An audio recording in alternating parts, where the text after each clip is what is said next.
All right, we're live. What's up, Oh, look, Taylor? good. There's the go live notification. Hey, it just came So through it shows perfect. I follow. You're Even you're though yeah. you're part of the 10% who have notifications turned on. Of course. And this has been a long. I'd say this is a pleasure and long time coming. Oh yeah, absolutely. So you are the broadcast director for SAK Gaming. That's Yeah, the title that we've given you. And you and I met. At this point, it's been. almost a year. I was gonna say it's been almost a year, right? When did you move to Yeah. Arizona? Actually, my anniversary was Wednesday, yesterday. Oh, My nice. my work anniversary. So We're st- um I got my work anniversary last Wednesday. I think I gave it about 2 months. Let's call it 2 months before I kind of started to look at Smash and whatnot. yeah, Get because I was still settling in here. So, yeah. You and but I yeah, you and I met. It was funny. You actually came into the chat one night when we were running a tournament, and you were like, "Oh, I'm not too far away," and you just kind of came down and introduced yourself. But it was so funny because you and I hit it off like really quick. yeah, You're probably the only other person I met who shares kind of my vision of what I think esports broadcast and production should and could look like, and not just at the national scale or the major scale, but even in just regular, like even on the grassroots level. And we connected a lot over sports broadcasting and how there's a lot of we think there's a lot of similarities, hmm um, and a lot and of those concepts could be applied. that's because I had the background. Previously, I did high school TV production. Then I went to college, and then there was this ESPN little program thing, and then I started there, and then I then all of a sudden went into a year of TV news, and then I went back to the program. And then I finally got paid, and then and then I left as an engineer. Like, what can I Yeah. say? So where did you go to college? Florida Gulf Coast University, Okay. also And known as Dunk City. Donk City. Dunk Oh, City, Dunk City. I was because like Donk City. New Donk City. Yeah. No, it's but that's we got that name because of the 2013. It was the 2012. No, it was 2013 NCAA championship. hmm We were the first school to go through Sweet 16. We absolutely creamed Georgetown in the first round. Nice. So you studied engineering. Did you study No, computers or I did not. you didn't study any of So that? so this is where the fun part begins. So I went there as a software engineering major. Then I failed out of the software engineering program practically because I couldn't do the math. The calculus is screwy. Dude, calc Um, screw. Okay, so side note. So one, I actually can't believe that you failed out of the program because you're so good at programming now. And like it's amazing the stuff you're able to come up with. But two, I do agree, calc is super screwy, and I don't think the high school system prepares you at all for college level mathematics. Oh yeah, and considering I was kind of in a mathematics for in high school for people who um let's say it wasn't the general mathematics, it was more of it's mathematics with a focus on so our high school had this program called the Academy, which is a separate subset of students that a lot of them had disabilities. Hmm. Of course, I have disability. I have Asperger's. Woohoo!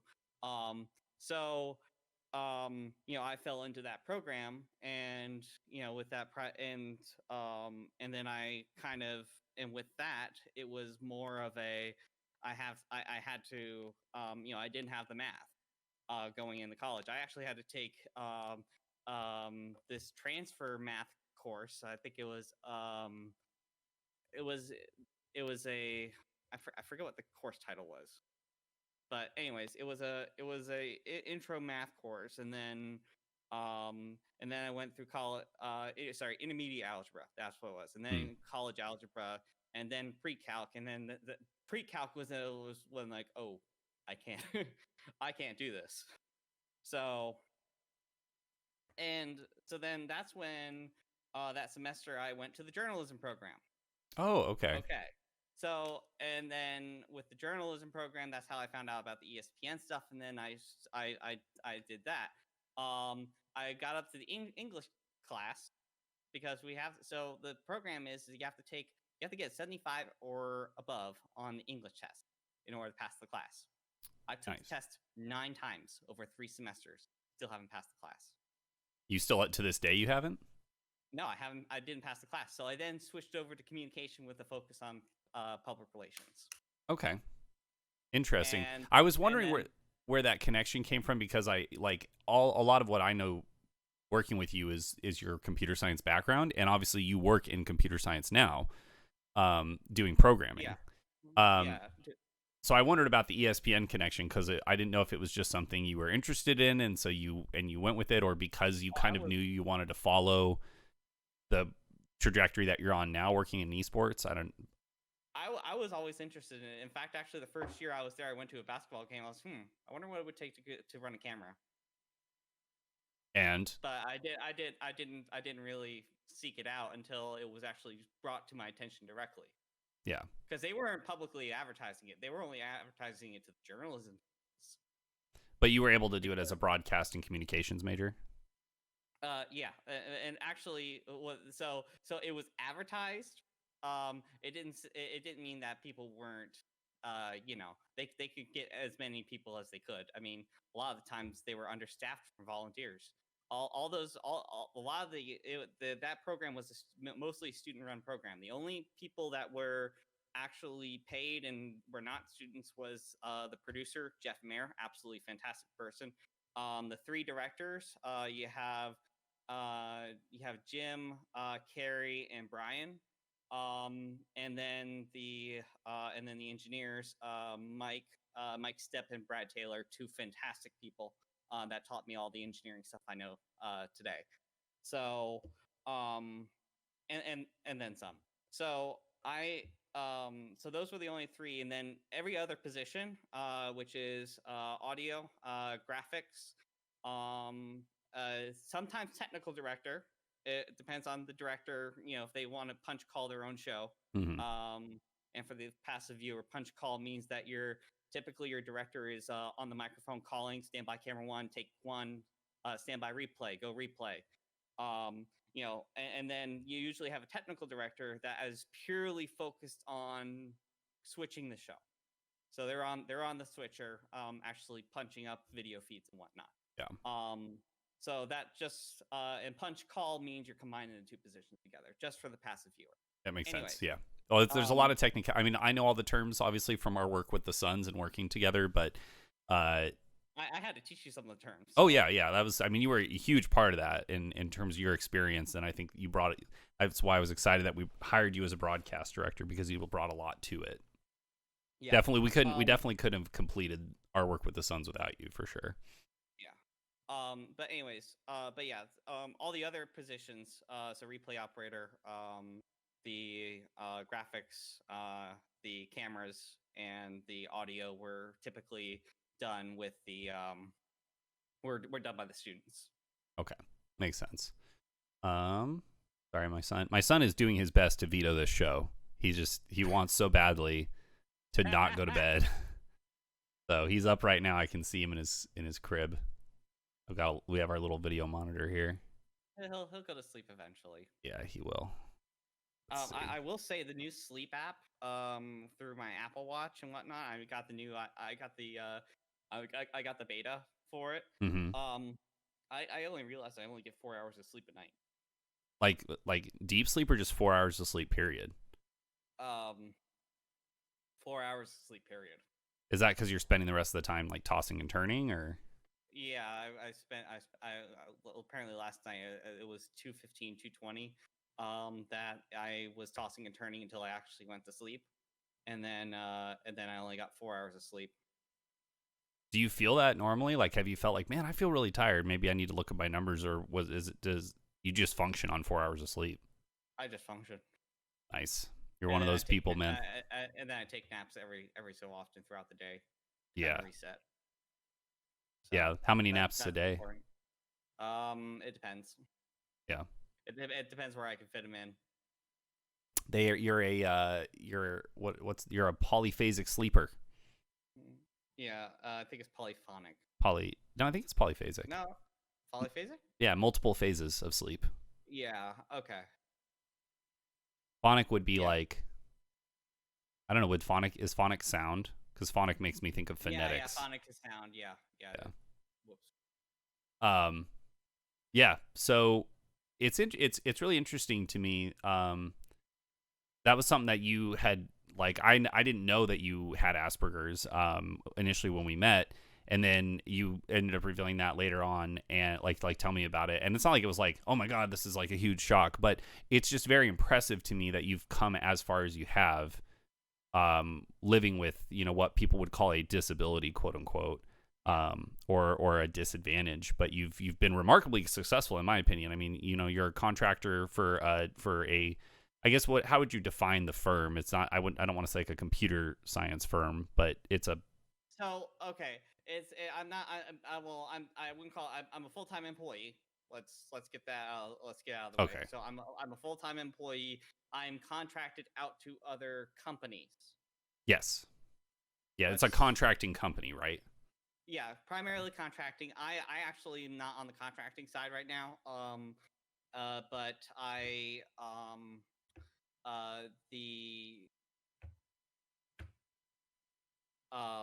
I'm on products now. Mm-hmm. Products and actually innovations and building up minimum viable products for ideas and whatnot for other companies, and then hey, go to pitch it, and then we go build it. Yeah. So I'm more on the innovation side.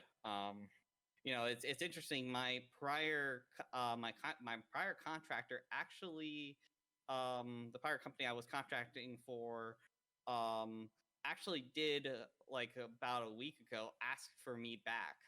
Oh, awesome. The but prior company you were contracting for? Yeah. So, but the thing is that, the thing is, as I was already working on these other projects, so I unfortunately couldn't go back to that project. Yeah. But, all right. Hang on. We got to take a pause real quick. We'll be right back.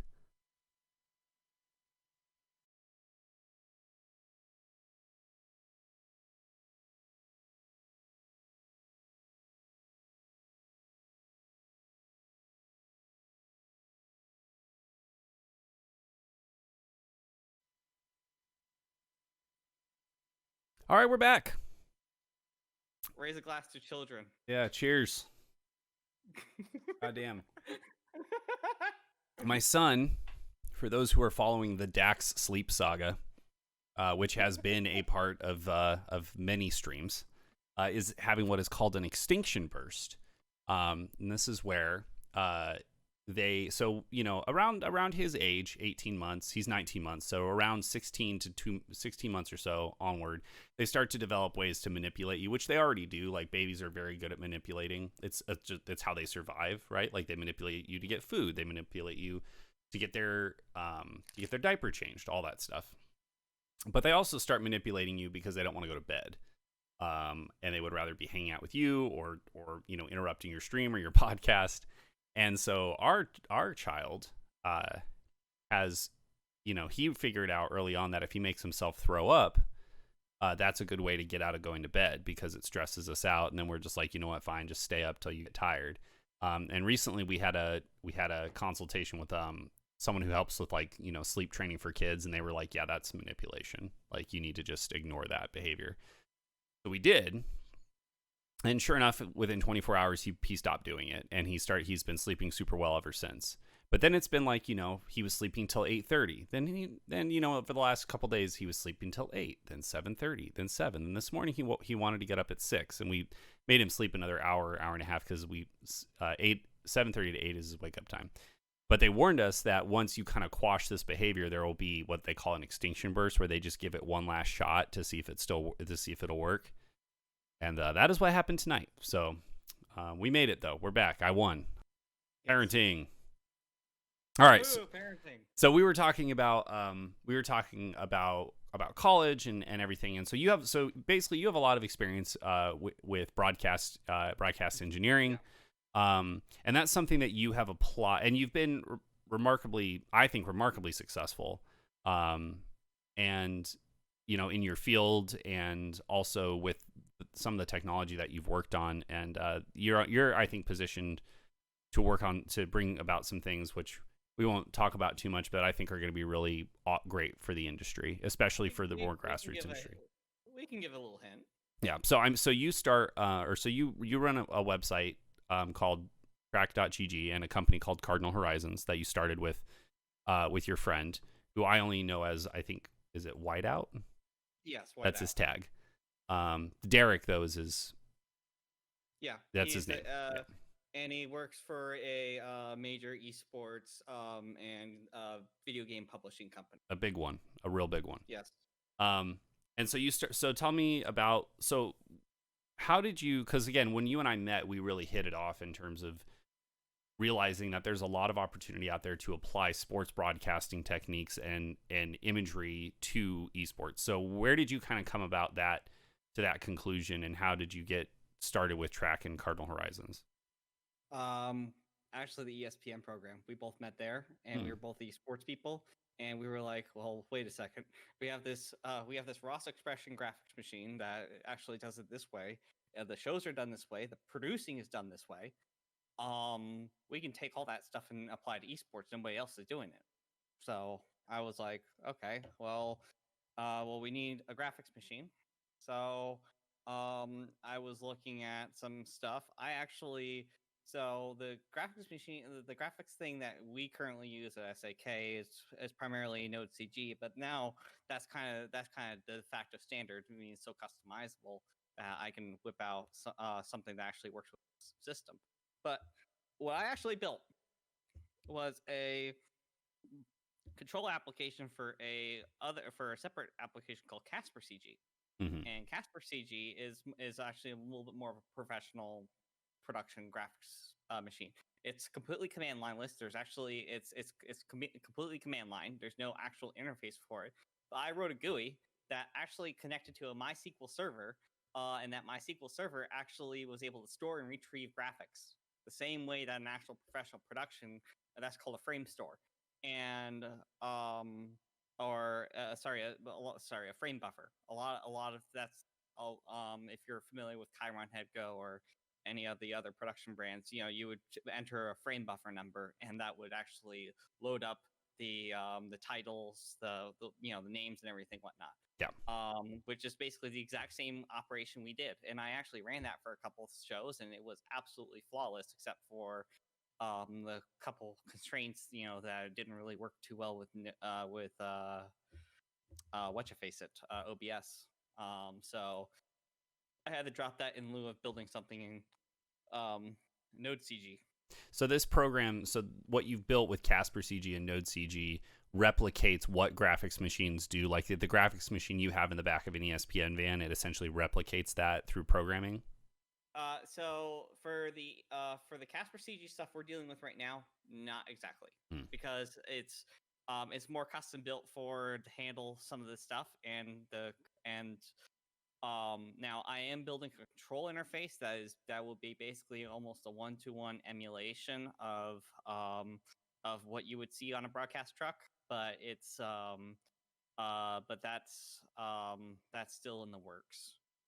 Because there's a lot of data on the back end that has to actually work before I can actually push that forward. So with the stuff that they have on the broadcast trucks in terms of like graphics machines, are those essentially computers that are just designed specifically for the purpose of applying graphic overlays to images, or are they more of just what's the function there? Okay, so they are actually standard Windows computers with an output card. You'll find and the output card. A lot of the times you'll see a Blackmagic Decklink card as the output card, and that will send what's called a key fill. So that's two video channels. One is a black and white channel. The other is the color channel. fingering. Yeah, as I say, fingers are losing control. Um, so, and with that, basically what you those are combined into the switcher. And what you do is the self key on the switcher. So the black and white is actually what is your alpha Hmm. channel, and then the fills in where the alpha doesn't. So with those two combined, you then have that it's then graphics that actually overlay properly onto video feed. So you bring the video feed in, and then the graphics machine applies those graphics over the video itself. So you receive Yes. from the camera, and so does it really No, very? no, no, no. It goes into the switcher. The switcher actually is what overlays it and layers and everything Okay. and composites everything. The graphics machine is its own separate machine that sends a video feed out. Technically two. That's two video feeds, so the key fill. And that's sent to the switcher like any other camera would. Except we do a couple different things on the other side on the switcher to make it behave like one video feed that goes into a keyer that goes above your base channel. So a lot of the times, for those that are not familiar, so a switcher has your base feed, and that's usually the giant row of buttons that you see on all switchers. You know, Mm. you've seen the giant row of buttons. Then on the right hand side, you're going to actually have what are called keyer controls. Keyer controls are going to be where you control the layers on top because you layer stuff. Let's see the switchers nowadays can actually have up to 8 layers or what's called 8 keyers on a single mix effect bus. Hmm. That's what we. So if you hear the term ME, that's a mix effect bus. Um, and then that's funneled into the so you're basically overlaying on top of the video and the graphics, just like any but it's the same effect you get on OBS with the way you layer the overlays. It's the same thing that we do on a switcher, except for the terms are different and the way we do it is a little bit different. Okay. So if I'm watching, basketball, and the scoreboard comes up and it does the animation, then displays the score. Is that essentially just a video that is plays out and No, then stops at the end, or how is that actually, generated? it's actually not a video. It's actually live generated on the machine itself using 3D software. Okay. So it's like a It's not actually a rendered clip. It's actually live generated on the spot.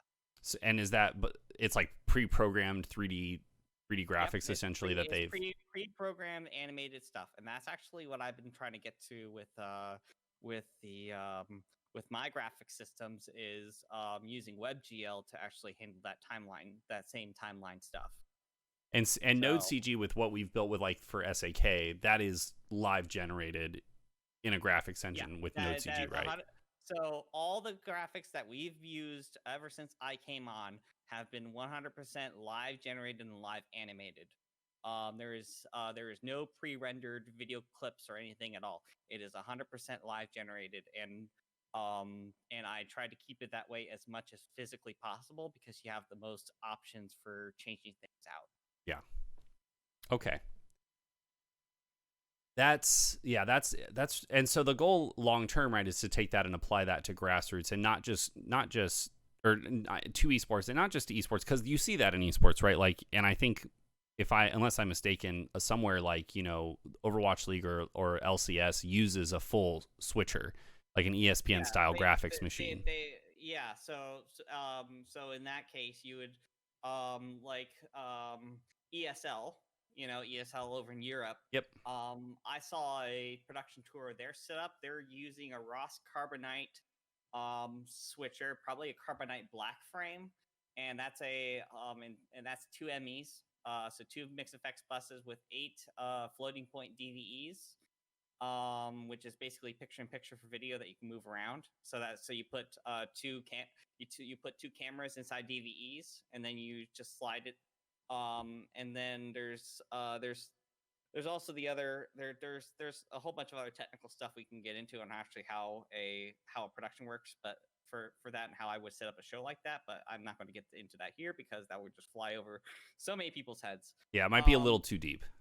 It would be way too deep. But then what they use is they use a ROS expression graphics machine, and the graphics machine via this protocol called ROStalk actually talks to the switcher directly for stuff, and that there's cross communication. So on the switcher, we also have a row of what are called custom controls, and the custom controls actually can do. You press one button and it can do multiple things. It's effectively a macro that allows for us to handle the stuff, to handle doing transitions, cutting key sources in and out on those transitions. And then also the other thing too is they're called custom controls because there's additional layers of communication using GPIO, which is general purpose IO, that you can actually talk to other equipment that take a GPIO signal, like for instance a video playout server, graphics machine, and you can trigger actions on those graphics machines. So, for example, like an animated clip I want to throw on the graphics machine or a scoreboard in, I would actually press a button. I could, and we actually had this set up on the ESPN truck. We had a custom control that says for it's scoreboard in, and that would actually trigger it would tell the graphics machine to bring in take ID 7 on layer 2. I can't believe I actually remember that. Yeah, that's pretty. That's a lot. It's because I probably had to fix it once. Yeah. And then and then that's also the same for the clip server. So the ESPN, the replay in, replay out clips. Those are the small little clips in the animated transitions. Those are not stored in the switcher, unlike OBS. So what we do there for that is that's stored on a graphics machine, typically not on the same graphics machine that is running the rest of the graphics. It's a dedicated graphics machine, and then that's fed. And that's a custom control that then triggers it, and then triggers like if you run replay clip, you're obviously probably going to go to a replay. If you have a single channel replay, then you're probably going to just take what's called channel red. We color the replay channels red, blue, green, and gold typically. So you can have a custom control that immediately you press it, it then goes straight to red with the ESPN clip, and then it pops the watermark, which is on a separate layer and graphic. Technically, it puts the watermark in. So and then the goal is to be able to replicate all that using purely Node CG and OBS. And that's something that we've again, so like that's something that we connected on early, and we've really been trying to apply to the SAK broadcasts as much as we can, and to I think a good amount of success. I mean, the streams themselves look way better since you came on as broadcast director, in terms of not just being optimized graphically and bit rates and all that stuff, but the system that you built that lets us essentially from anywhere. And that's one of the things that like we haven't brought up yet, right? We can control our graphics machine from anywhere in the world. Yeah, which is pretty amazing. Actually, which is kind of funny too. Like, I actually was on watching a weekly, and something was not correct, so I actually logged into the graphics machine remotely via the cloud, and I changed something on it. Yeah, exactly. Like you're able to just update it from anywhere, so that's pretty amazing. Right. I think it was actually a weekly too that you were running, that you were so busy TOing. I was actually going through and actually doing the graphics for you remotely. I remember that. Yeah, that was nice actually. So how did you get into esports? Actually, so I was the president of my I was the president of the Pokemon Club. I actually have a little name tag. And then that merged into the Esports Club, and that's kind of when I met Derek. What school was this? This was at in FGCU. college? It was all FGCU. Okay. And we actually ran a giant event called Eagle Land in 2016. I think it was like 500 or 600 people inside a basketball arena. Wow. Yeah. And this was all students, or just anyone from Florida was welcome? Well, students, and then anyone else. We actually had people come down from Georgia. Wow. Yeah. That's awesome. And it was just all gaming and all like just a Yep. giant LAN. All gaming on a giant on a giant basketball arena court. That's awesome. Oh, it was absolutely it was hell. Yeah, I'm sure running it was maybe less than awesome, Um. but Okay. Um. Think. Okay. I know. I don't have a perspective on Sandstorm, but yeah, I think we did just barely better than Sandstorm. in terms of how it all ran. Yeah. But you built this Node CG machine for Eagle Land, right? Um. The first one we didn't actually have it. Oh, how many Eagle Lands were there? Like, was There it a were yearly thing? there were a total of three. Okay. The fourth one didn't get through funding.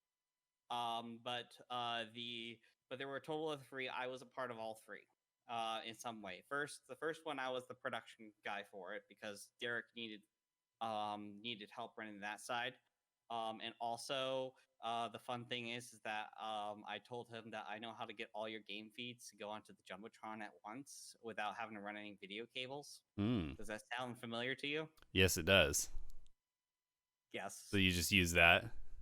Yeah, I used that. That's awesome.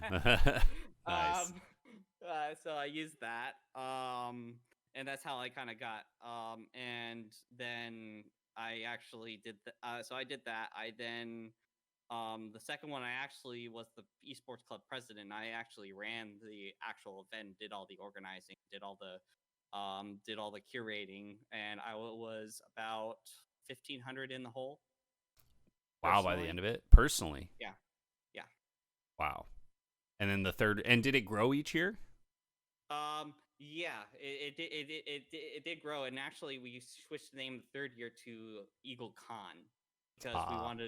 we wanted to really bring out the cosplay and convention format. We had actually a crap ton of vendors, and booths and whatnot for arts, so it actually felt like more of a general convention with gaming tagged onto it, sort of like not in the same vein as what was that convention what was that ascension we did in January? Oh, Tayukan. Yeah, Yes. it's same vein as TayuCon without all the with less vendors and no vocal no Seiyu talent at all to go sign things. Were you in like a big esports fan prior to this, or did you end up No. just kind of So applying your sports broadcasting to so this and then so here's the thing. I'm not actually a fan of any sports, and really I don't watch any esports hmm, at all. Um, I the thing I like and I get enjoyment out of is the ability to actually put on this stuff because I like to. I'm a storyteller at heart, hmm, and I want to. And I get the pure enjoyment of other people actually enjoying themselves.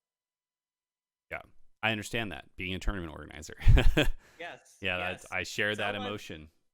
yeah, and that's and I'm yeah, and you were stepping back to this past weekend. It was actually very you know it was nice to see you have a big smile through your mask basically the whole night. Yeah, yeah. So so for those who don't know, we just did our first in-person event since March. Since everything shut down, and uh it was the Game On Expo Mega Drive-In, so in partnership with Game On Expo, which actually should have happened this past weekend. It was 1 year ago that the last Game On was. It was 1 year ago on Friday, um, and we worked with them to essentially put on a drive-in gaming event, which was the first time anything like that's happened anywhere. So we did a drive-in at Westworld. People were able to drive up in their cars, and then we had a huge, like a massive LED screen that we were showing all the content on, as well as a smaller one on the side. And we were able to run an ultimate tournament there.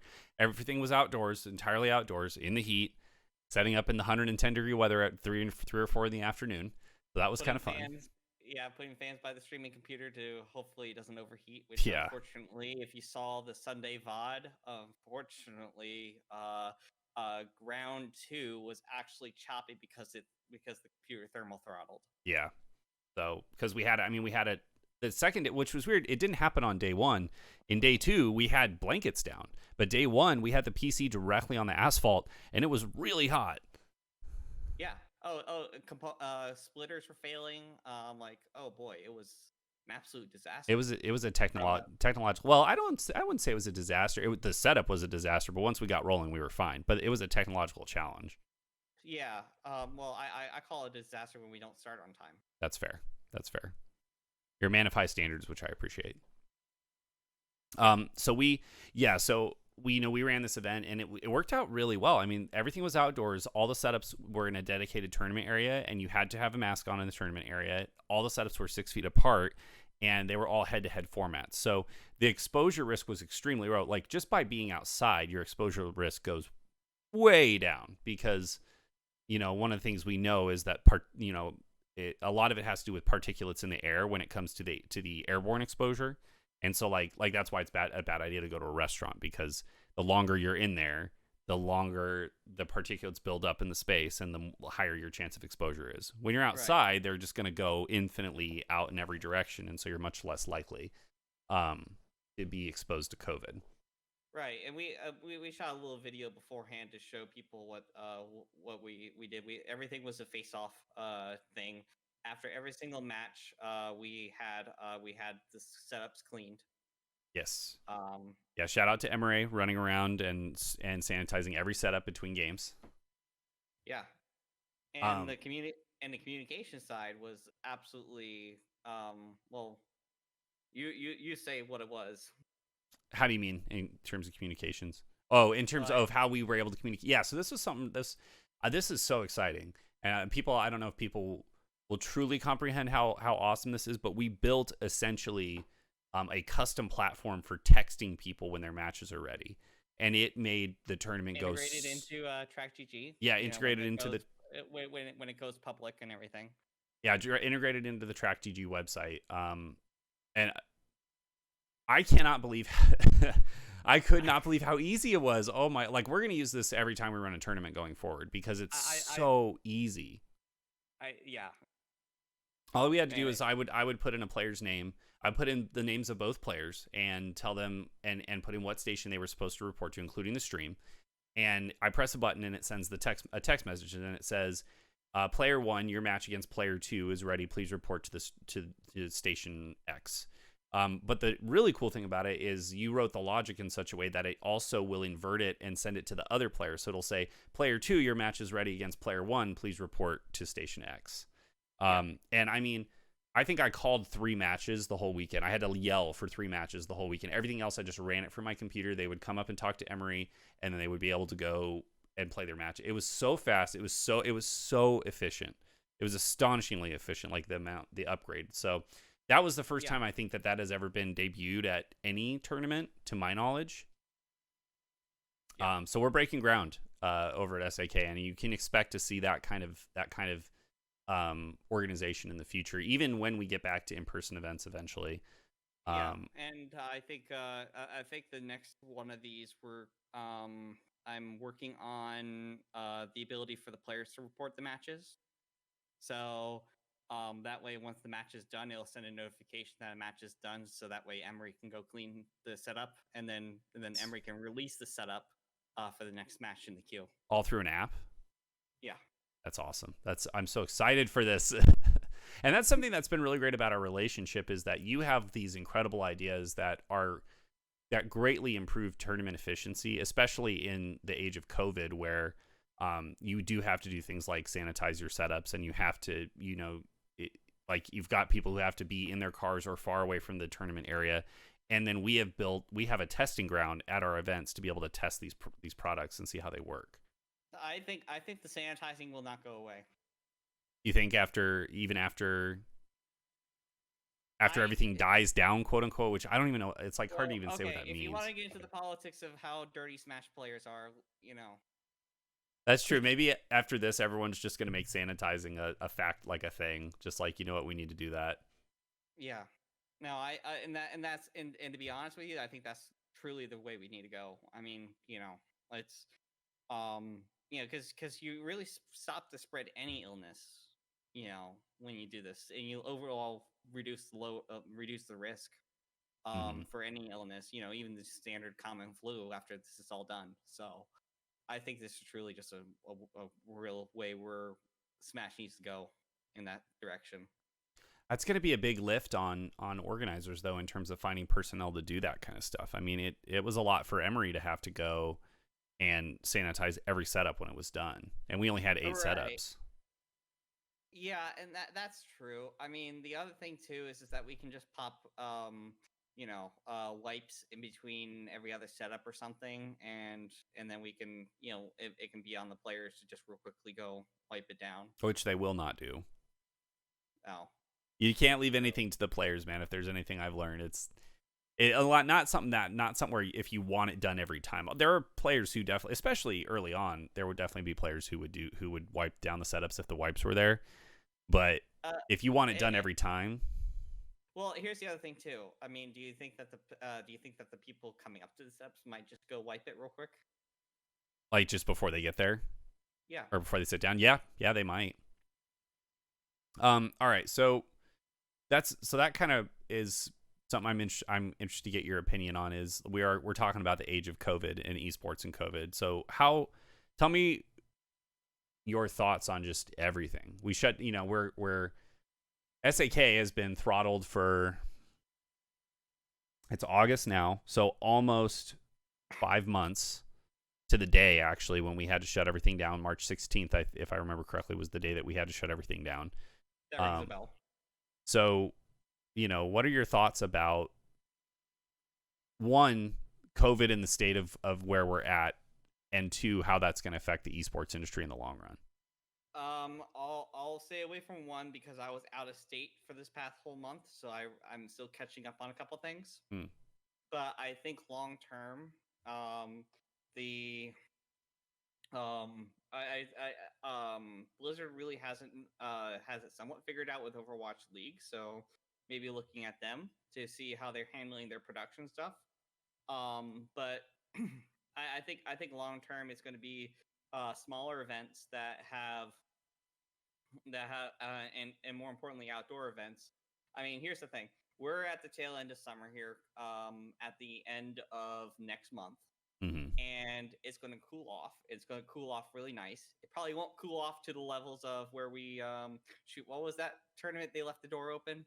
Gommel. It won't be Gommel cold. It won't be Gamo cold and people having to drop their grand finals matches. Um, but I think it will be. I think it'll be good enough to where we'll have we'll have good outdoor events. And I mean, while in the interim we were actually talking about seeing about an inflatable screen. Yes. Yeah, talking about how we can continue to do these drive-through events. How long do you think it'll be before we can start hosting in-person stuff that's not outdoors? Um, probably when we get through the vaccine. Yeah, so sometime next year if we're Yeah. lucky.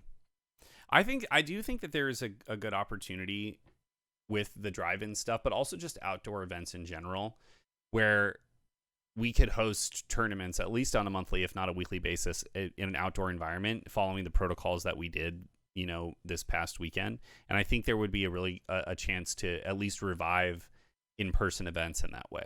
Yeah, I was thinking about a concept called backyard barbecue, where we Mm-hmm. would actually go see about getting a pavilion and then offering as part of the entry fee, at least food and drink.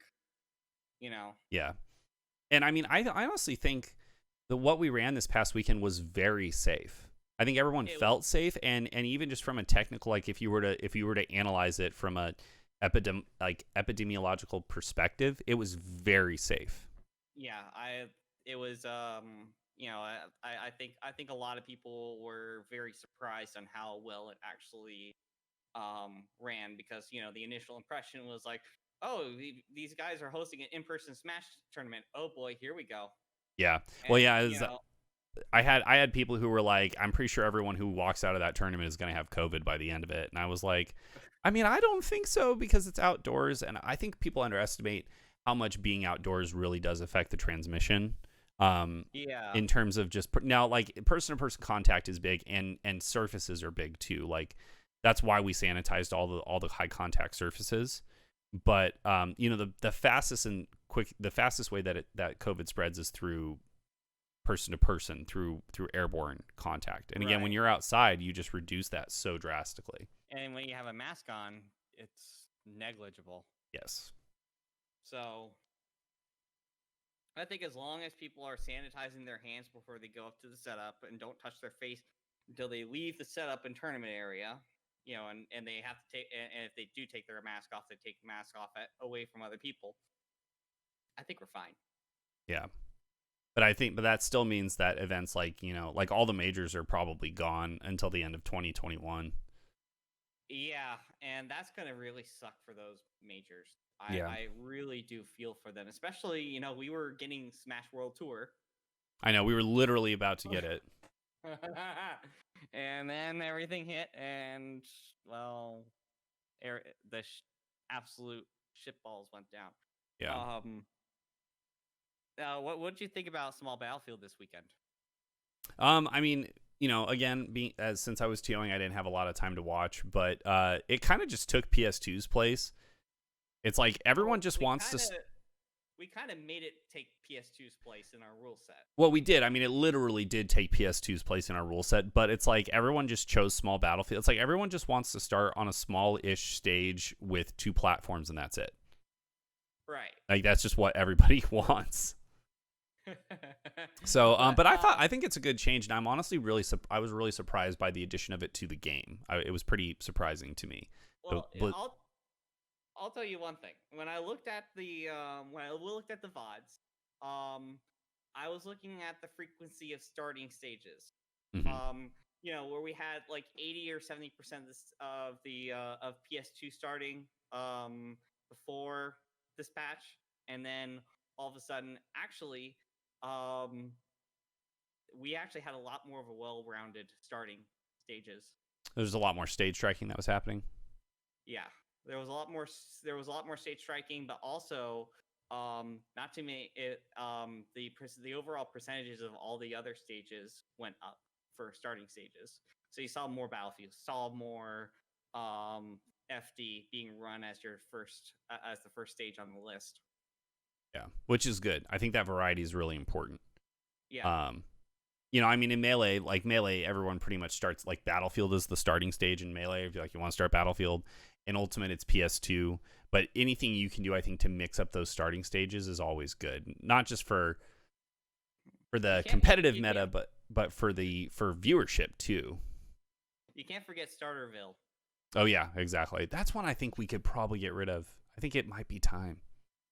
I don't like it because I wish that the platform was moving hazards off. You mean like if hazards off was on, the platform still moved? Yes. Doesn't it still move even if hazards are off? No. Oh, okay. It's just a single platform in the center, which I think I liked that, and of course, you being starting in Melee, Randall.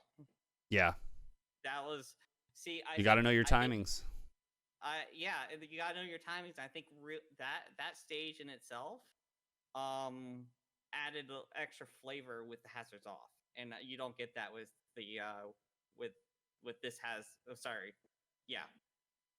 it would add more flavor if this platform was moving hazards off. Yeah, the that and Yoshi. With Randall being there on Yoshi's with hazards off. Yeah, but of course you got the Sky Guys on Yoshi's with hazards on. So yeah, Sky Guy DI, dude. Mm-hmm. That's the best in Melee when you get thrown, but you hit the Shy Guys and you're like, oh, and then you land on Randall. That's the best. That's why Melee's so good. It's all Yoshi's. Oh, come on, no. We both know that the best stage is PS2 with all this absolute jank and when it gets all to the stage morphing stuff. Yeah, I do love playing PS2 in Melee. But you're familiar with the jank, right? Oh yeah, and there's a lot of it. You can literally fall through the stage.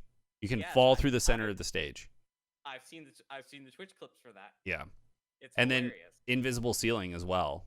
You can get an invisible ceiling in PS2. One of the hypest clips we've ever had for Melee was an invisible ceiling glitch that was done. I Love Bagels did an invisible ceiling glitch in grand finals of our Melee Arcadian.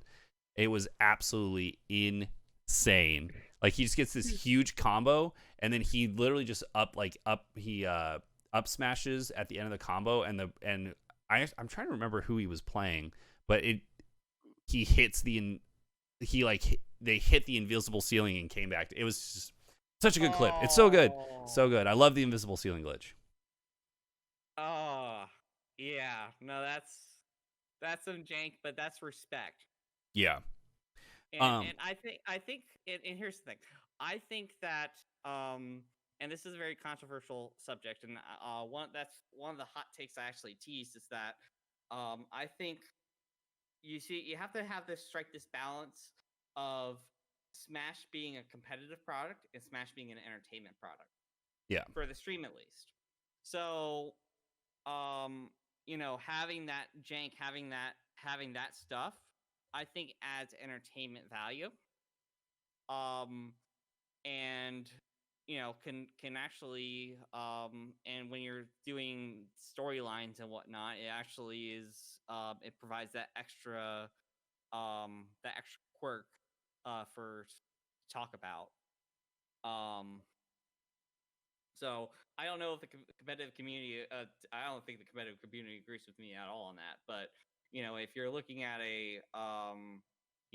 just pure, if you're looking at the stream as an entertainment product, you kind of need some of those elements to appeal to a wider general audience that might see Smash for the very first time. Yeah. Speaking of storylines, so that's something that I've mulled about in the back of my head for a long time. What do you think we can do to build storylines in Smash? Because there aren't a lot of storylines. There are storylines of great players, I think, who are great winners. There are not storylines of rivalries about this player played this player here, here, and here, and like Mango Armada was one. In terms of like full rivalries, Nairo Zero for a long time, but that's one of the things you and I had talked about when it comes to applying sports methodology to esports is building rivalries and storylines over time. Right, and that's yeah, that it gets very interesting on that because and I'm not going to talk too much about it because proprietary track stuff gets involved with that, but but one of the things that is important is trying to track storylines from event to event and having either staff definitely having staff who like for me, you see me, I'm primarily running the stream. Yeah. I don't want to be running the stream long term anymore. I rather be watching the tournament as it progresses and taking a look and seeing where these story beats are happening, making notes, and then feeding that to commentary as notes for them to start building the story. Yeah, and that's something we experimented and we have just experimented with on and off for a long time. But one of the things we did back in I think 2016 is I built a super basic pop-up that would be able to show like pop up with a stat blurb. And it was literally something where I had to go in and edit the CSS and HTML so I could change what text was in the box and then hit save and then it would play. It was not very intuitive at all. But we were able to see, like, I was able to look at stats and say, like, in the last 2 weeks, Stroder has a 90% win rate on game 5. Yeah. Like those that's important. That's important story building right there. Yeah. So is there a way, and I guess we don't want to get too deep into it with track, but I think that there are technological opportunities for building those stories. That's something that I've always wanted to be able to do is have a system where you can track that kind of information from tournament to tournament in real time, so that you're not having to go back and spend several hours digging through it. Yeah. So. Yeah. Yeah. We're not going to get into that. Okay. Fair enough. But that's something I'm very excited for, and I think that's something that esports needs. And in particular, Smash, I feel like can benefit from it a lot because because in sports there are storylines, and there are storylines everywhere. Floyd Mayweather fights Conor McGregor. Floyd Mayweather, one of the greatest boxers of all time. Conor McGregor, one of the greatest UFC fighters of all time. Conor McGregor is going to box him. Like, that story builds up and builds up and builds up. And I want to, one of my dreams is to be able to tell those stories because they're happening. They're happening in our community. They're happening on a national scale. Not at this exact moment, but when things are normal, those storylines are there. Right, and you know what? You've just reinforced my my whole argument of Smash Stream is an entertainment product. Yeah. Well, of course it's an entertainment product. It's why are you streaming if the goal is to attract the maximum number of viewers and to have as many people exposed to Smash as possible, but also from a company from a business perspective, you want as many people watching your stream because the more eyeballs you have, the more sponsors you attract, the more revenue comes in.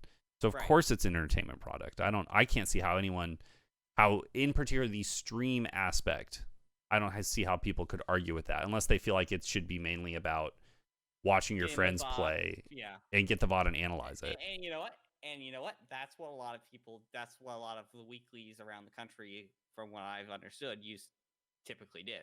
Yeah. They had the commentary just break down the gameplay, but they would go game to game, not go big picture. And that's the one thing I really wanted to focus on with training Taco Waffle and a couple of the other Sir Potato, and making sure that we always capture the big picture. We're looking at the brackets, we're looking at the trends, and bringing those trends forward to the viewer, so that way we build a narrative. A broadcast from start to finish is a complete book.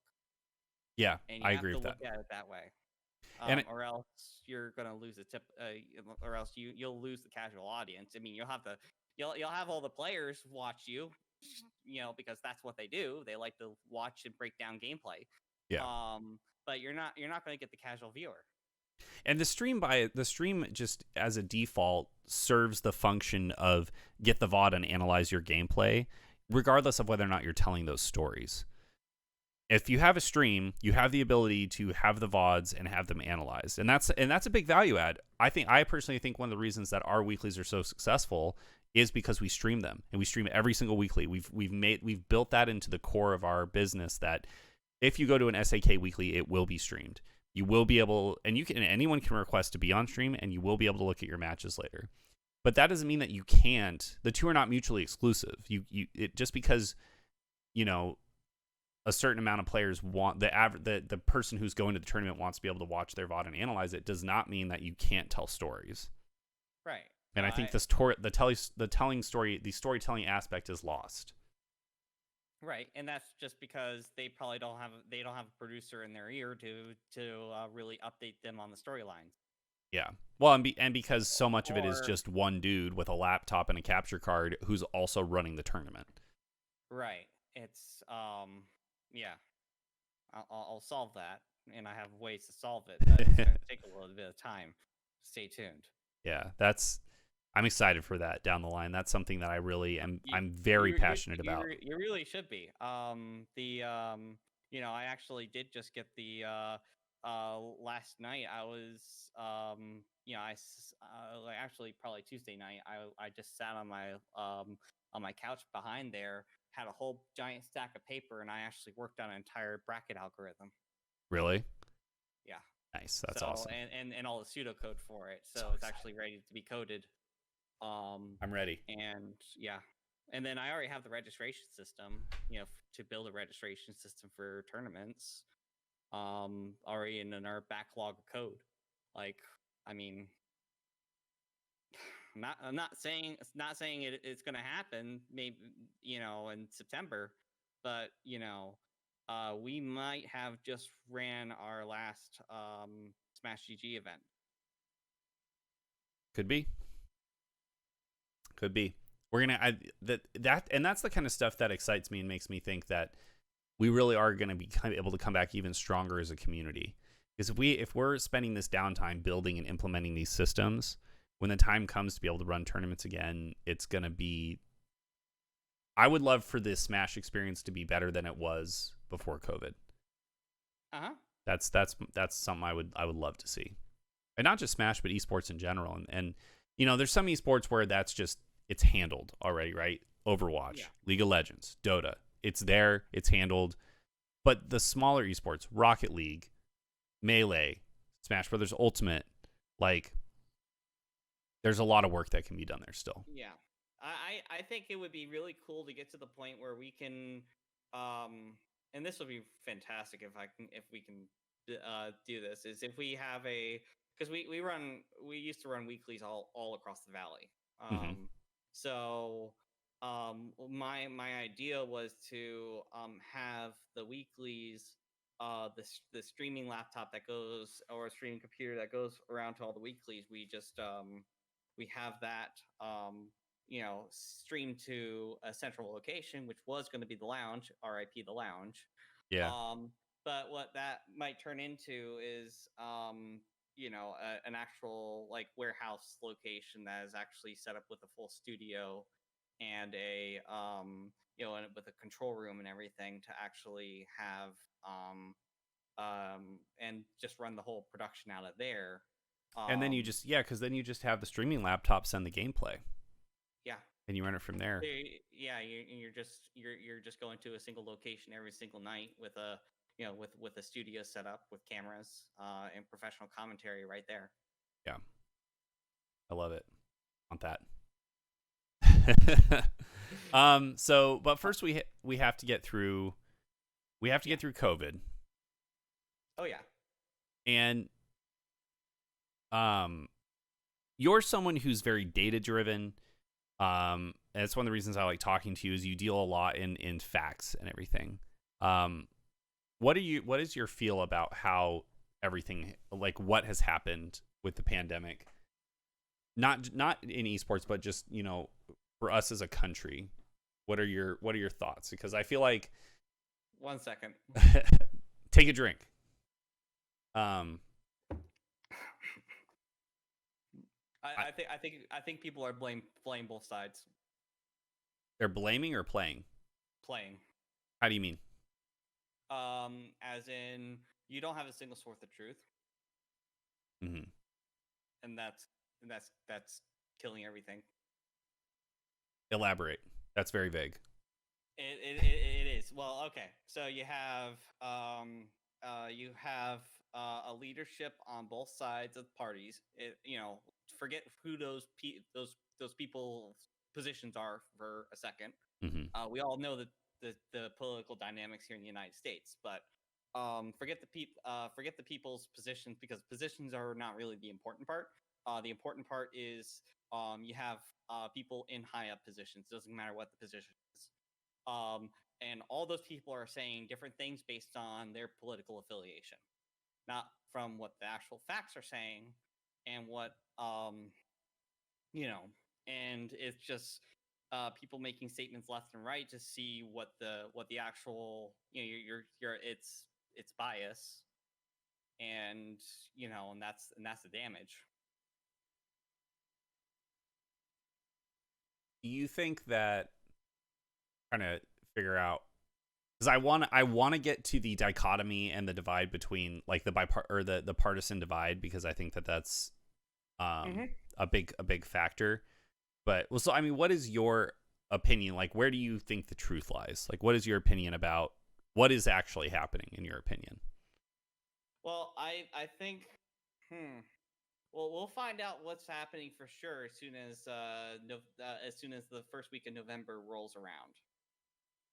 How do you mean? I think all the bullshit will stop as soon as everyone casts their ballot. Really? I think the rhetoric and stuff will stop, because there's no point for the rhetoric. So you think that the rhetoric is just primarily about the election, and that that you have one side? Do you think that there's just one side sowing as much fear as possible, and then another side that's just sowing as much discord as possible? Yes. but also at the same time, both are using facts to pseudo build their argument and not using facts 100% to actually drive the argument forward. But it seems like doesn't it seem like there's one side that seems to be in the right and one side that seems to be in the wrong? Or do you think that's just purely a matter of perspective? I think it's a matter. For a lot of people, it's a matter of perspective. I think that that there is a side that is mostly right, but I don't like the direction. They are right about the facts, but they're wrong on the solutions that actually need to take. And I think that both sides are wrong on the solutions, to be quite honest. But it's there's a lot of there's a lot of issues at play. So Yeah. you know, So Taylor Broad is elected president on November 3rd. What do you do? ooh.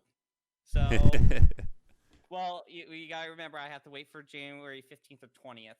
That's fair. That's fair. But I mean, like my first 100 days, I'm thinking,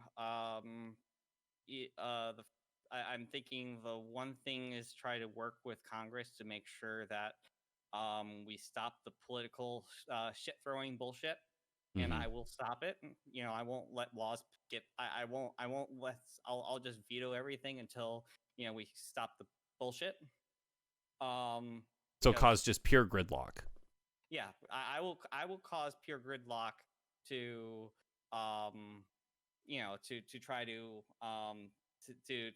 at least pay, to say, hey, you're both of you are not really listening to each other and you're not budging. Let's actually meet and let's actually meet and work stuff out. And if I have to just go up to Capitol Hill to do it myself, I will do it myself and just meet with these people and actually try to get stuff worked out. Mm-hmm. Be the arbitrator that I have to be. I'm not afraid to get my hands dirty. But I love that you're if talking as if you were actually elected president. That's so good. um, but the Taylor actual, Broad 2020. I wish I'm not 35. Yeah. Otherwise, you would see me on the ticket somewhere. I'm not actually joking about that. You'd be the gamer president. Have you seen that Twitter account? No, I have not. There's a Twitter account. It's called Gamer President, and it's a guy who is running as a president for gamers. Like that's his whole thing. So he just takes every political issue and relates it to video games. Yeah, I would take a whole bunch of political issues and relate it to anime. Hmm.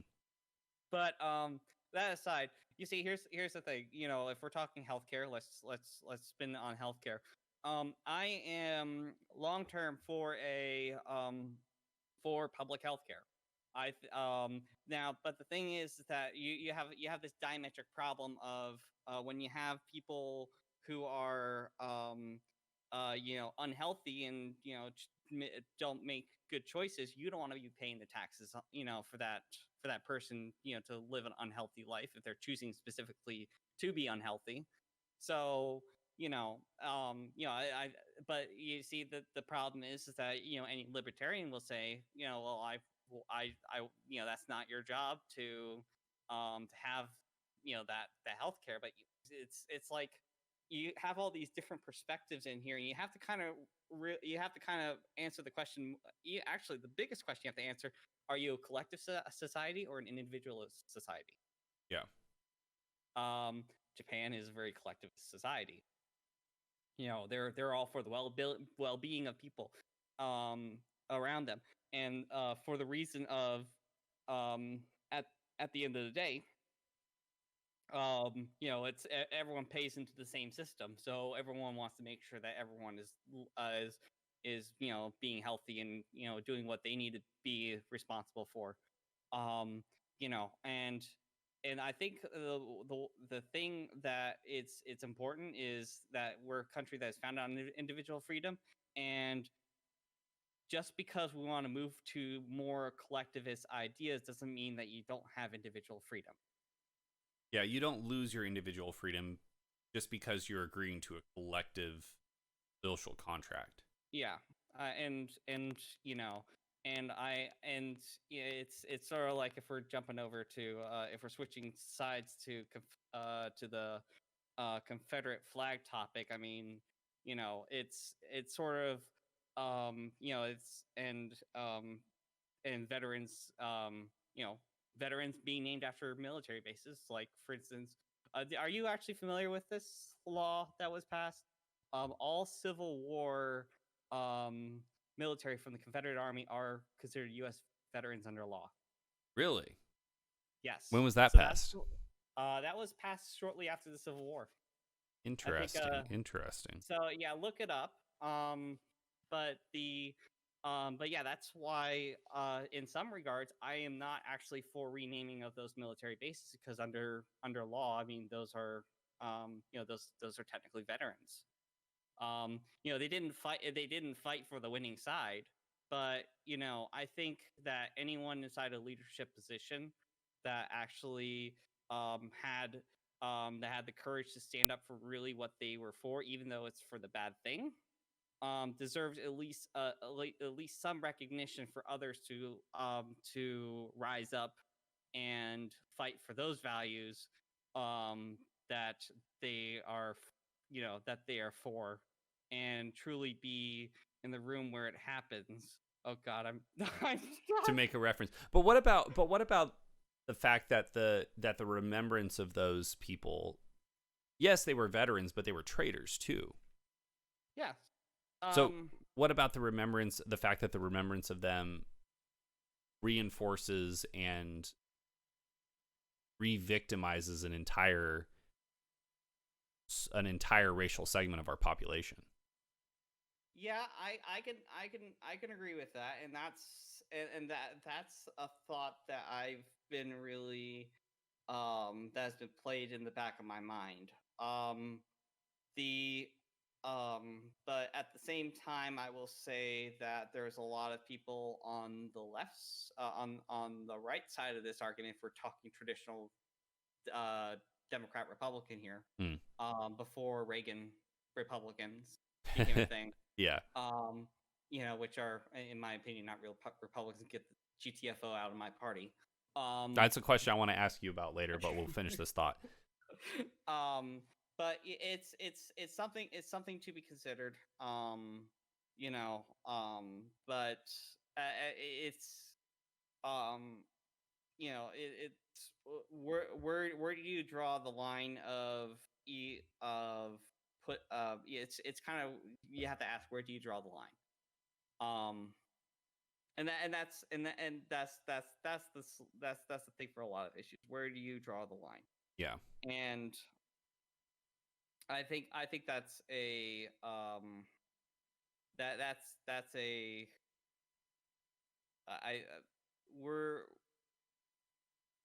we're in a spot where we can probably where yes, we can rename them, and I'd be open to ideas for renaming for renaming that stuff. But at the same time, let's do it in a way that is respectful, and at least we'll figure that out when we get to it. Where does so you I was about to ask you something regarding Florida, but you were raised in Florida.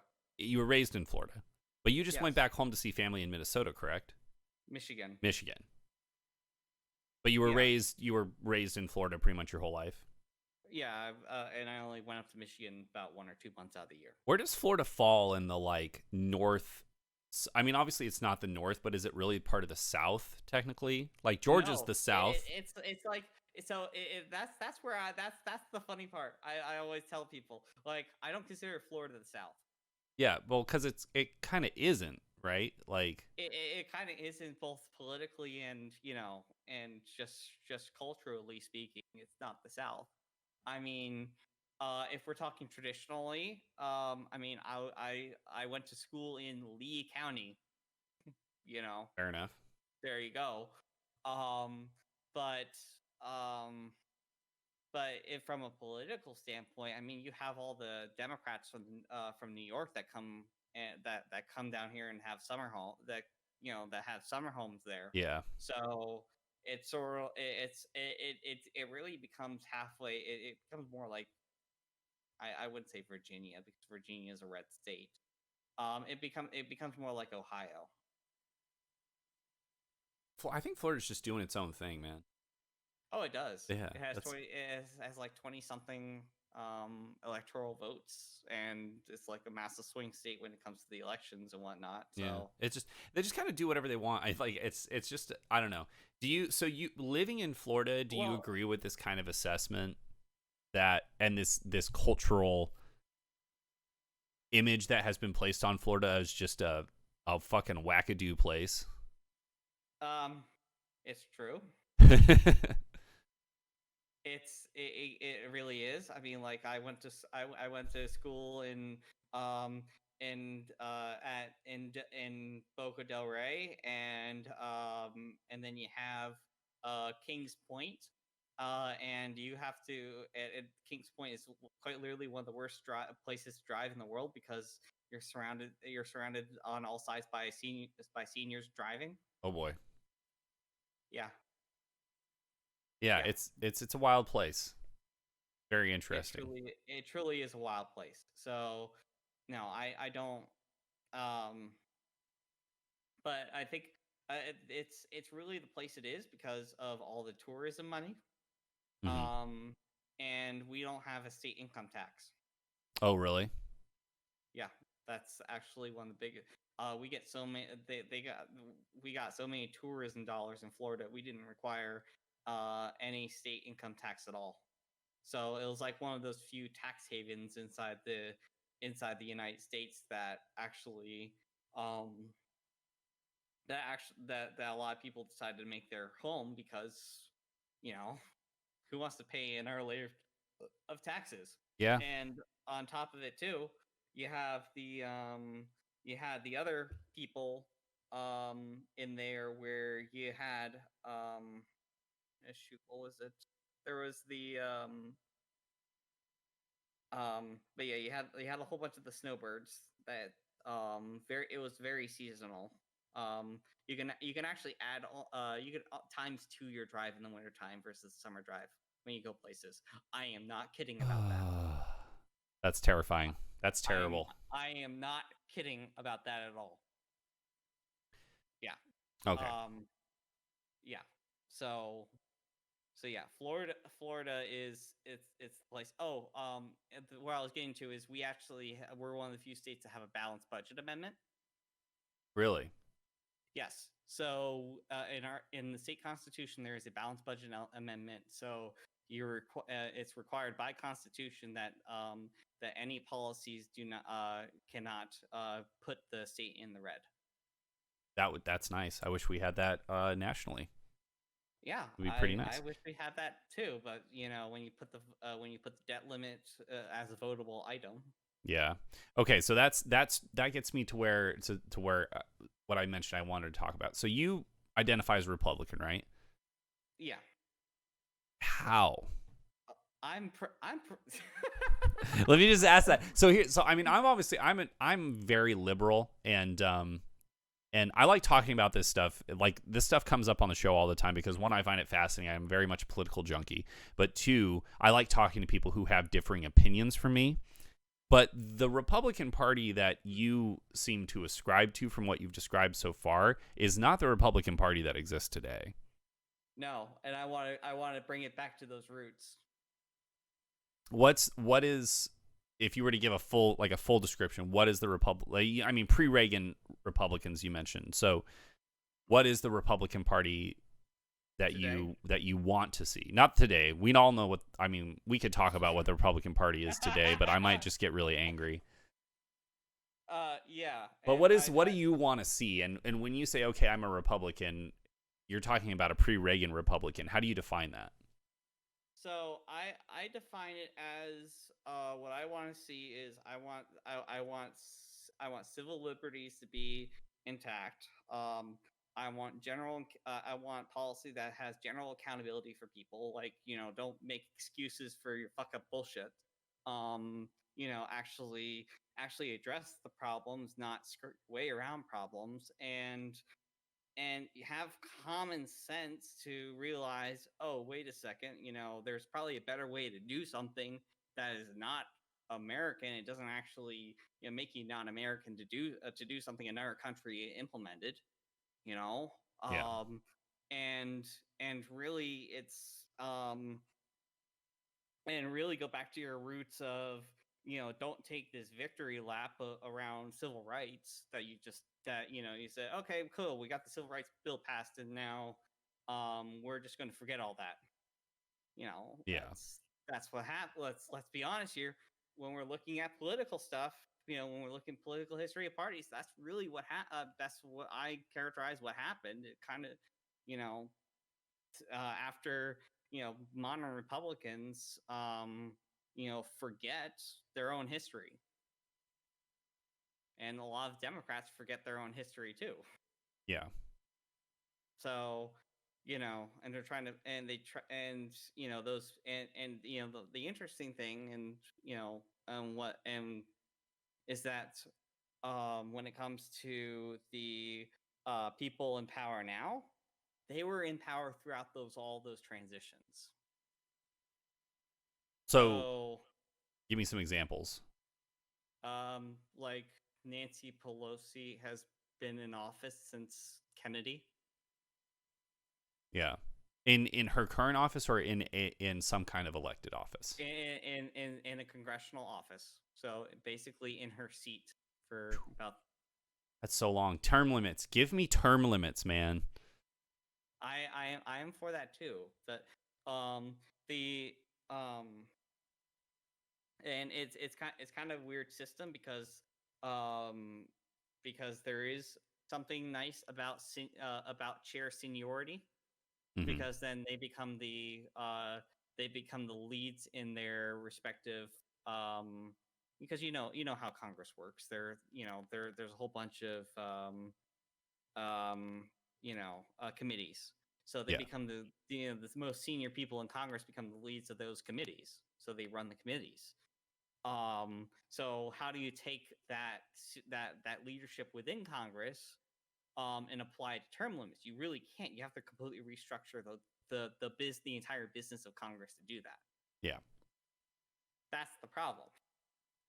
And I think I there and just for that reason, it kind of sways the votes in a certain sense of, you have these safe counties and these safe electoral districts that are going to vote that party in no matter what. So you have all these high term limit people, but because of that, they automatically become senior in that section. So it's almost like you have to go, if you want to play the game. It's a game. Yes. If you want to play the game, you have to go move to those places and come out with a better policy and whatnot to actually get the person out, or that person just retires. And then you're put in the seat. Now you're going to be at the bottom, from the seniority standpoint. Someone else is going to be a senior, but in the same sense, you're also, if you play the cards right and your political alignment of that district that you were voted into doesn't actually change in the 20 something odd years in Congress, you know, then you're going to be in that senior level position that you replaced Yeah. because of that because of that safety net that is in place just because of where people live. So how um in terms of being Have you? go on. Here's a question: Mm. Have you ever looked at ranked choice voting? At what choice voting? Ranked choice voting. No. Okay, so this is actually a very important concept, and this is something I would love to implement. Basically, what it is it effectively, um, you're effectively writing your preference down in numbers, Yes. and then and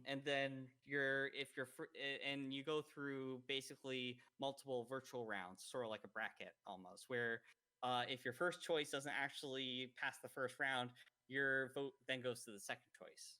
and then all the way through until you get a winner. Yeah. So kind of isn't that Which, how they kind of do it with caucuses? in a sense, But you have to sway people to go to the next person. It's not like automatic. right. I don't. I'm not really too familiar with the DNC process because Yeah. that's all. Uh, you know that each party handles their stuff different. Yeah. But in a sense, there's no convincing. You just write down your preference on you know on the first Tuesday in November, and then and biggest thing is that you have what's called the spoiler effect, which is you're going to vote Democrat because if you really wanted this Green Party candidate, that Green Party is going to take you voting for the Green Party is going to take that vote away from the Democrat, which means that the Republican might get in.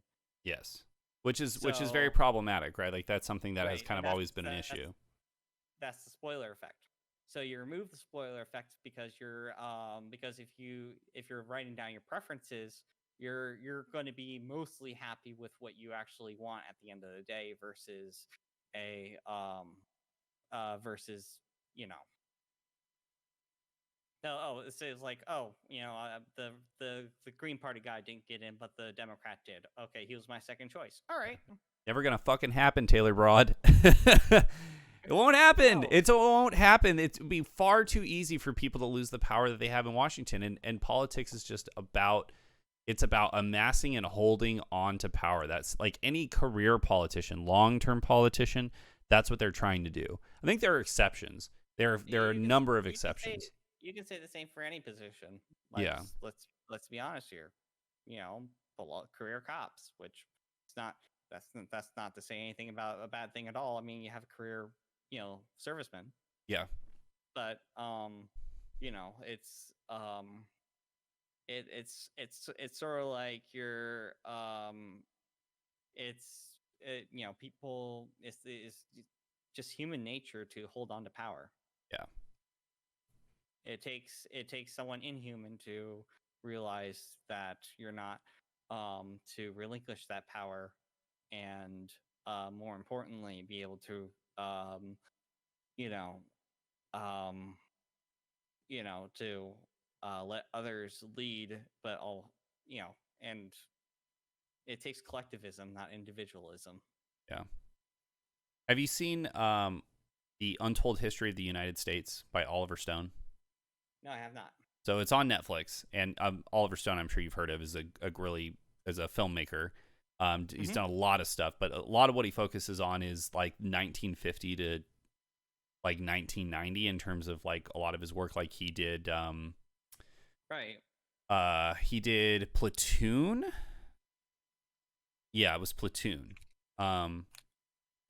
And he also, and so this series that he did is a documentary series about essentially the United States from 1945 till I think like 1990.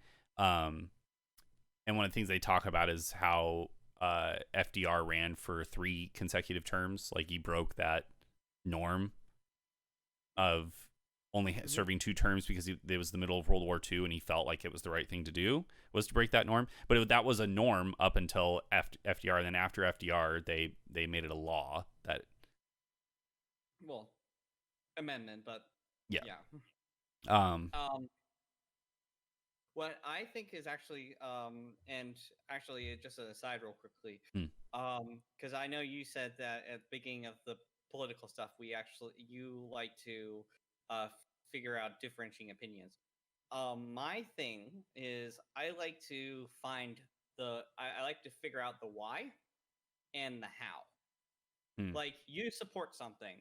Why do you support something? How are you going to implement it? If you can't actually answer those 2 questions to me, then what you are is you're just regurgitating something else that you haven't really given some free thought to actually research and decide on. Yeah, that's reasonable. And we have too much of that. Yeah, we do. Do you think the Republican Party can come back? Do Do you think that that's possible, or is it too lost in the new wave, like neoconservatism? I think when Trump goes out, it's you know, If um, he goes out.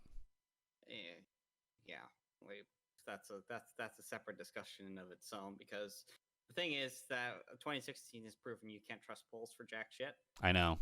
That's the thing that scares me is I'm like cautiously optimistic about everything that's going on because obviously I don't want Trump in the White House anymore. Um, but I look at it and I'm like, just remember 2016, the polls were wrong then. It could be wrong Yeah, again.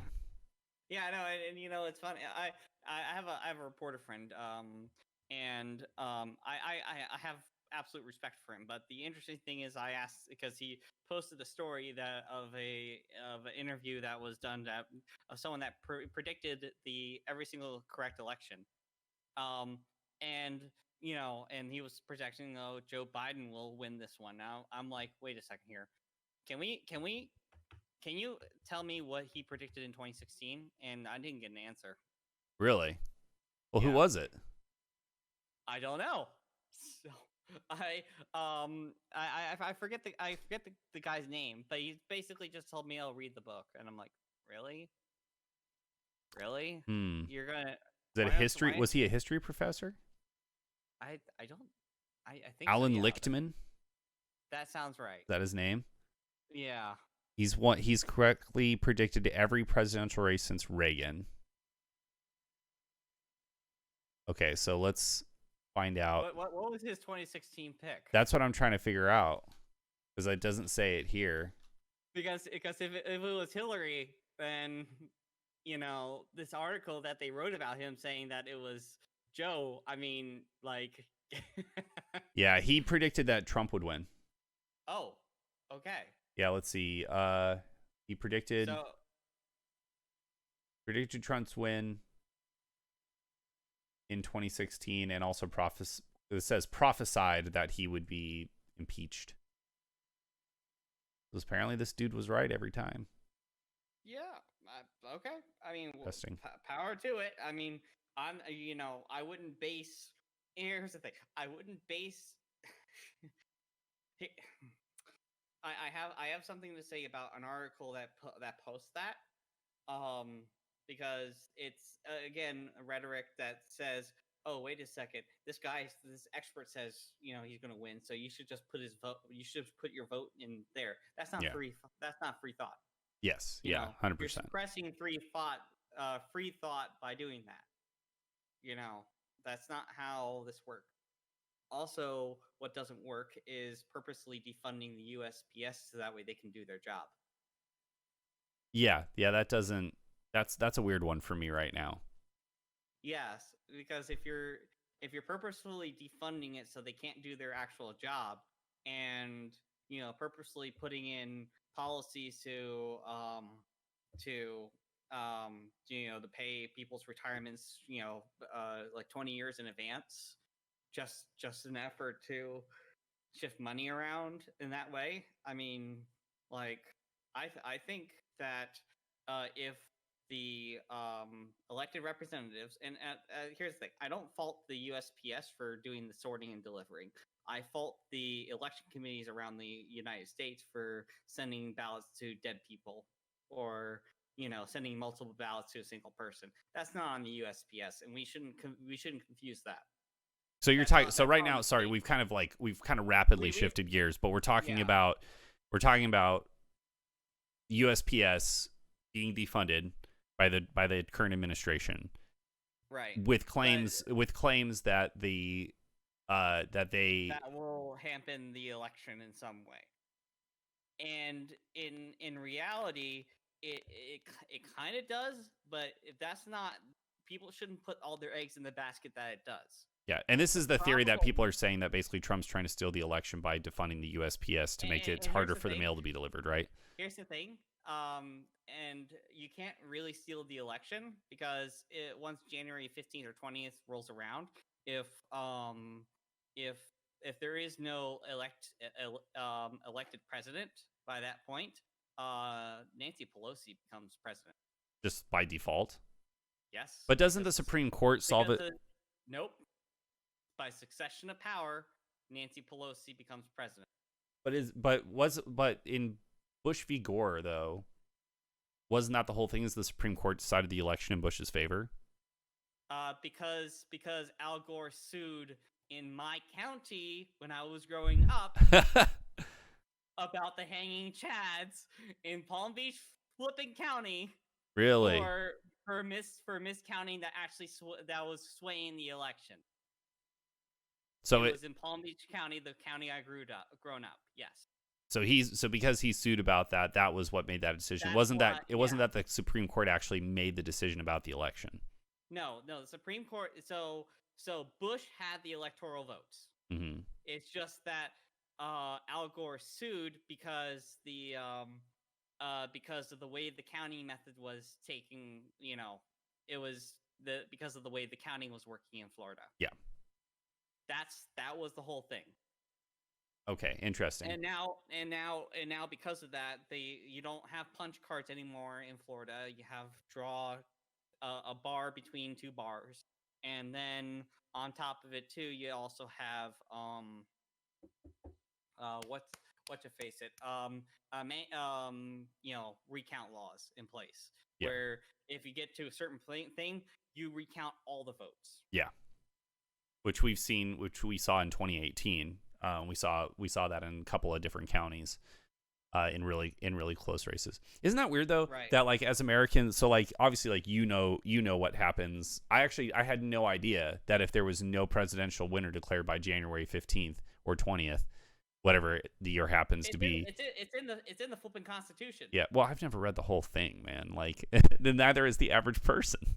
But isn't it crazy that we don't know that? Isn't it crazy that everyone's kind of like everyone's worried about like, will the election be rigged or how long will the results take because the mail-in ballots are going to take forever? But no one has ever mentioned, hey, if we just don't get there, if it takes 3 months to get there, Nancy Pelosi becomes president, which changes the motivation that people ascribe to Trump. And here's the thing: if I was Trump, if I was a Trump supporter, I would actually be for policies to get it done and do it right and do it quick.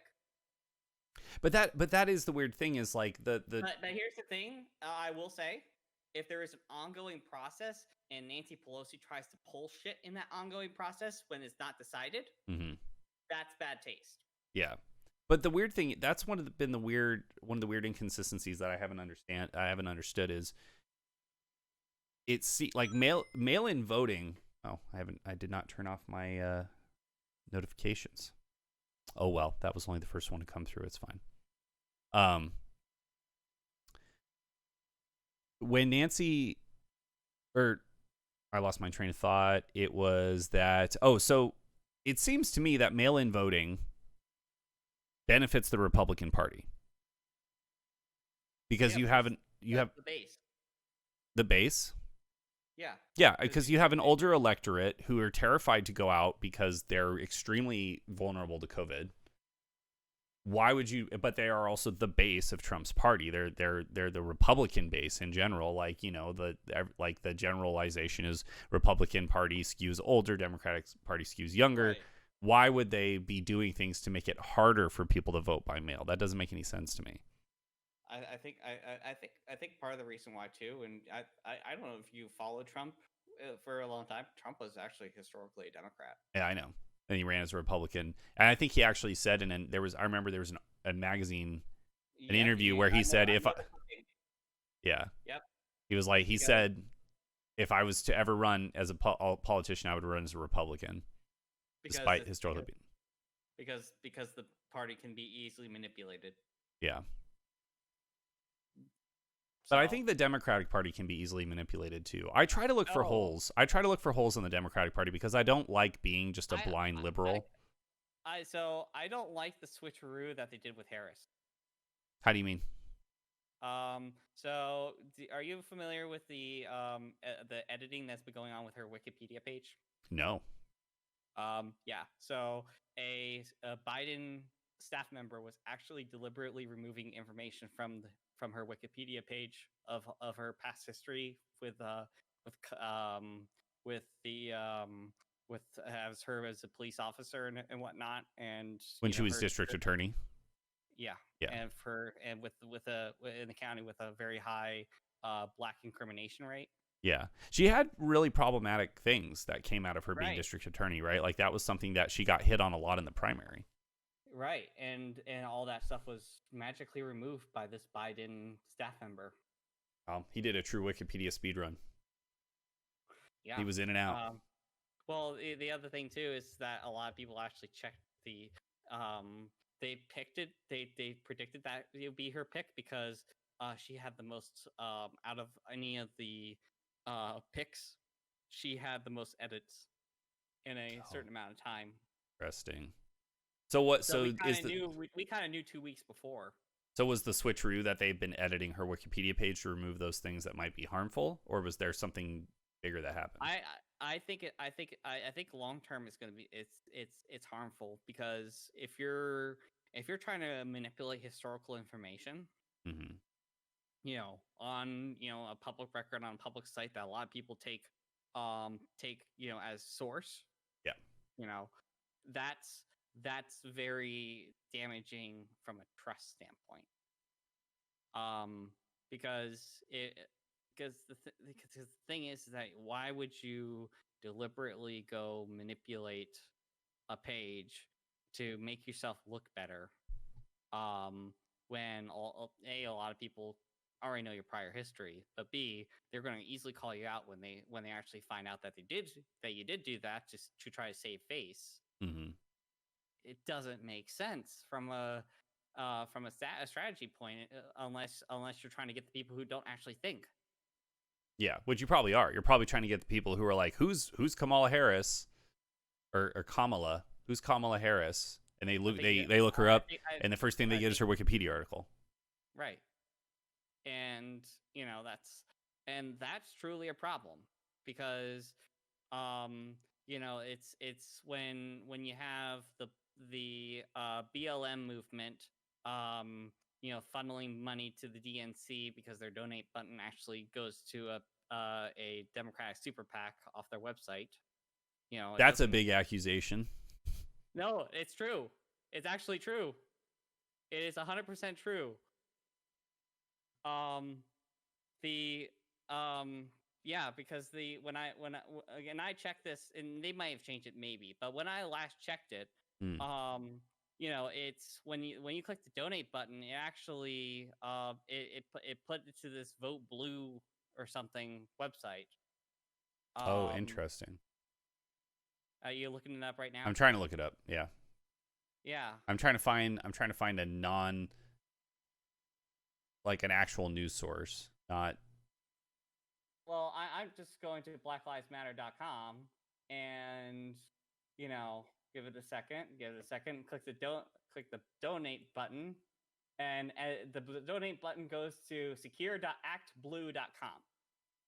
And I know Act Blue. Act Blue is a Democratic super PAC. Yeah. Exactly. So why? So and this is another thing too. Why are you funneling money into that party when you could be funneling money into programs that will hopefully help solve problems? But is Act Blue a Democratic super PAC necessarily? Because their website describes them as a flexible and free fundraising tool for harnessing the power of grassroots. So it's more of like a GoFundMe where it just gives you the infrastructure to receive donations. Act Blue itself.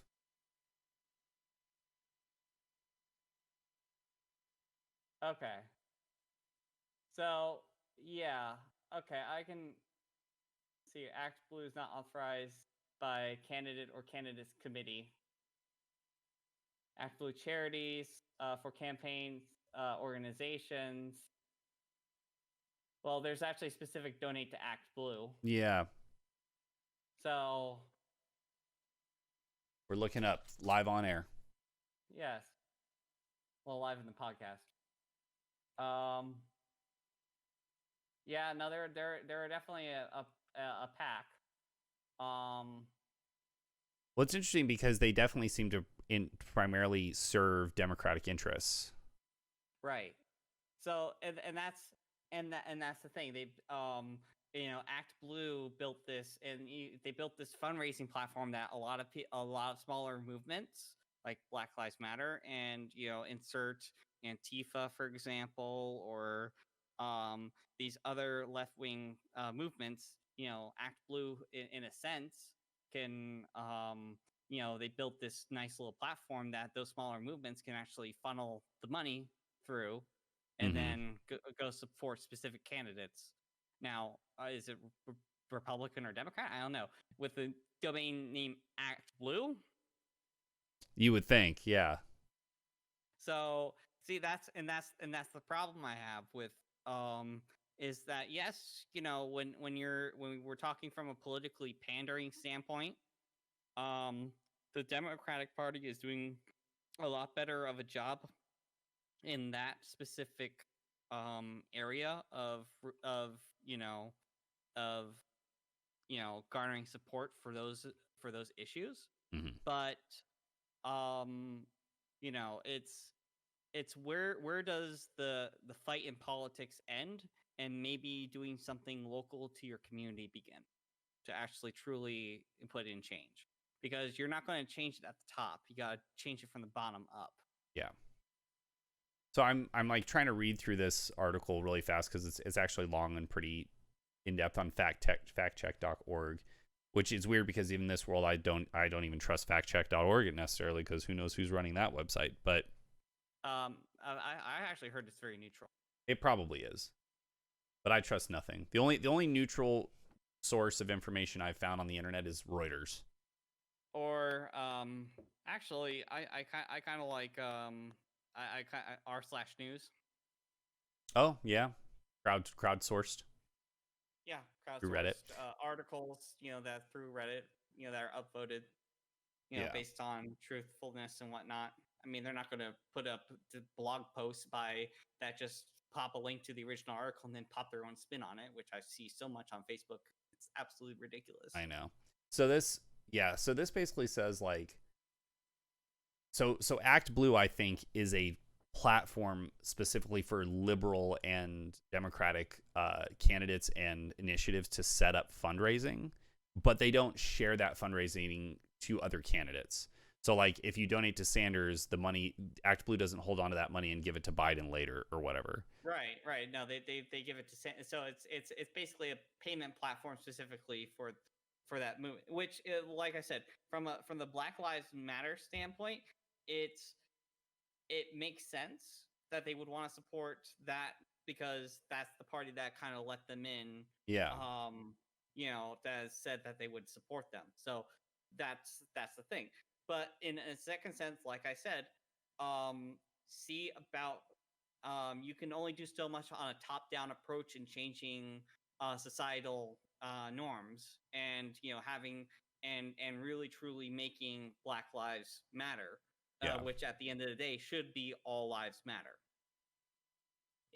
Because by making Black Lives Matter, every life will matter.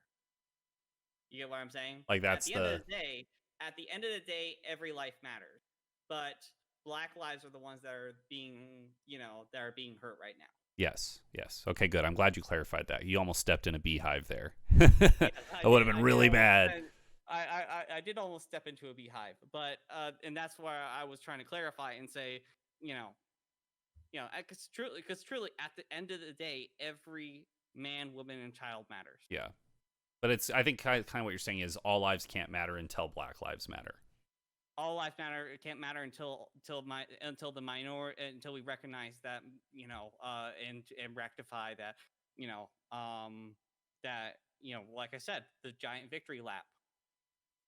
Elaborate on that a little bit more, though. Like you kind of said it, but like, what do you mean by that? So what I mean is that you got civil rights passed, congratulations, but you didn't really truly put in the programs in place to get people outside of those neighborhoods to kind of even, or more importantly, you pass all these laws, congratulations, and you didn't really by passing laws, you didn't actually change the education of people to really make it matter at the end of the day. Because you still had the people, because you can pass laws all you want. And that's my problem with, this Act Blue thing, and with You can pass laws all you want.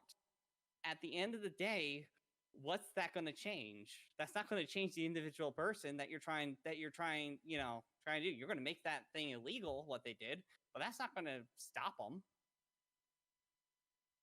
You have to truly change the person and the education from the ground up by doing that. And you do that from the local communities, not from giant policy.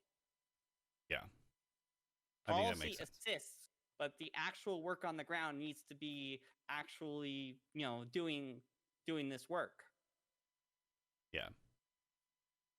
Oh, I'm done.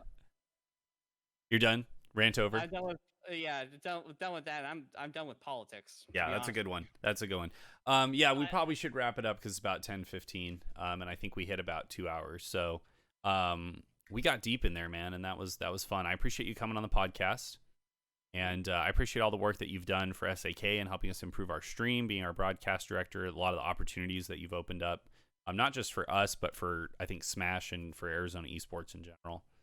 And I look forward to us working together to tell those stories and build those storylines like we talked about. Yeah. Let's see what happens with the next event. Do you have a teaser of when do you think we might see another event? Because I'm thinking late September at least, maybe. I don't have anything for certain because I think there's still a lot of reevaluation happening amongst the partners that we worked with in terms of figuring out what worked and what didn't overall, because there was a lot that happened at that event. But I'm hoping we could do another one in late September. And I've had a lot of community members reach out to me and ask, when's the next one? I couldn't make it this time, I've had people say, like, I didn't go, but I wish I had, or I didn't know about it, or I couldn't ask off work in time. And then you had Schroeder asking how much it was, and then everyone and then not showing up. And then I like the everyone freaking out part. Yeah, that's literally Schroeder walks in the room, flexes, and then walks out. So, yeah, you're awesome, man. I really appreciate you and all the work that you've done and we're doing together. So, yeah, definitely. All right. Any last words? No, other than follow me on Twitter that I barely use. And then I might throw in some previews here and there of what's to come regarding SAK tournaments in the future, regarding tournament registration and whatnot. You'll probably need to listen to what I need to say regarding that on how to register for certain things, because especially for the viewing audience, because things are going to be different going forward. We're starting to roll that stuff out. So just keep aware. It's probably not going to be the typical process going forward, but it will become the typical process once everything's implemented. Awesome. All right, man. Thanks so much for coming on. Appreciate it, and we'll call it. All right. Bye, everybody.